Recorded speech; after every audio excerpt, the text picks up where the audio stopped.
Welcome back. You're watching ET Insight. Microfinance in India has been unbridled for over a decade now, and companies have run the show pretty much as they wanted. They've fixed interest rates and margins at their own will, and the poor customers have had to bear it all. But not anymore if the Microfinance Bill 2011 sees the light of day. So what are the lessons that MFIs can learn from the changed environment? Nikhil Shivadas finds out. The writing was on the wall.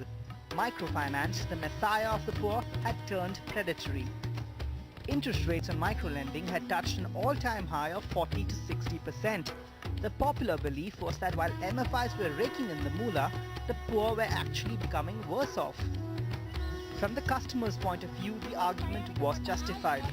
And the new microfinance bill seeks to address the problem in more ways than one.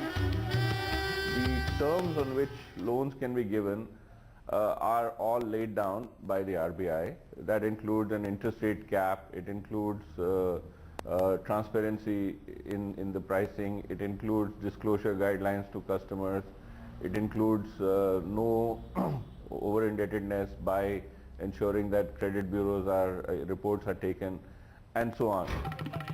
Apart from that, the draft bill proposes to allow MFIs to collect deposits, remit funds and provide insurance or any other services that may be specified by the RBI. Experts say that this is a move in the right direction because it improves the sustainability of both the borrower and the service provider. That's similar to the microfinance industry in Bangladesh, where deposit taking by MFIs have been around for close to a decade and contribute to nearly 40% of the industry's revenues. This could directly have an impact on the cost of borrowing of MFIs and on interest rates too. This is a big advantage for the microfinance institution to reduce the dependency for funding from the banking sector.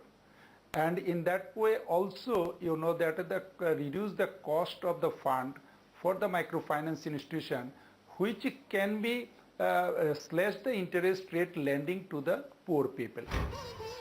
Apart from thrift, the setting up of a special microfinance fund to refinance the sector will also go a long way in helping it bring down interest rates. But the devil quite literally lies in the details of the cost of operations, particularly for those MFIs that are already following the RBI's stipulated caps on priority sector lending. As per the priority sector guidelines, already there is a cap of 24%. If you just look at the microfinance cost range, we have 12 to 14% financial cost ratio, and we have some 7 to 10% operating cost ratio. Within the operating cost, 80% of the cost is like the cost of people, the cost of salaries. With this kind of pressure, how the people, like particularly the employees working in microfinance organizations, are going to be impacted, so it's a kind of question. According to a Southern survey on 14 MFIs, for every 100 rupees lent, operating costs comprise 11 rupees and 8 paisa. Financial costs amount to 10 rupees and 9 paisa. Risk associated costs are 40 paisa. And capitalization expenses for scaling up account for 12 rupees.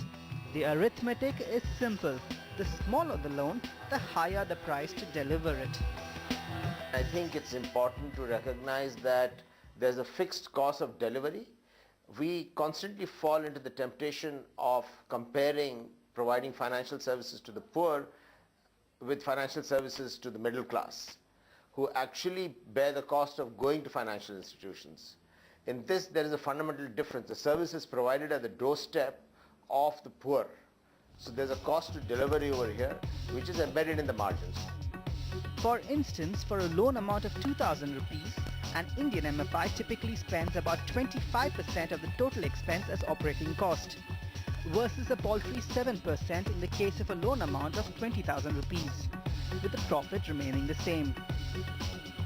With a new bill seeking to cap margins, microfinance players will have to work twice as hard to cut costs on all fronts. And the industry has been doing that over the past few months. There has been a lot of diversification, and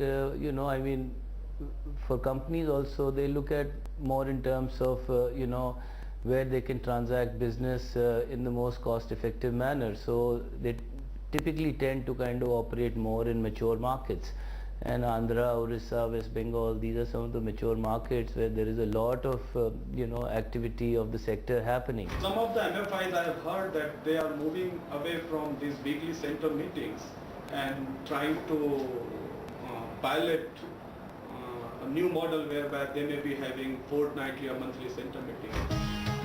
Many MFIs are adopting technology and overhauling systems to cut down on distribution costs. A lot of our paper process in the field has moved to a phone application, and so that we can get real-time data about both the entire process flow from bringing in a customer member into the network to the whole loan proposal process. Here, it's important to mention that size does matter. Only larger MFIs have the wherewithal to cut costs and meet these stringent norms. Proof of that is the fact that after the Andhra Ordinance came in place, 5 MFIs had to undergo corporate debt restructuring and many smaller ones shut shop. Industry insiders say that could well be the case once the new bill becomes law.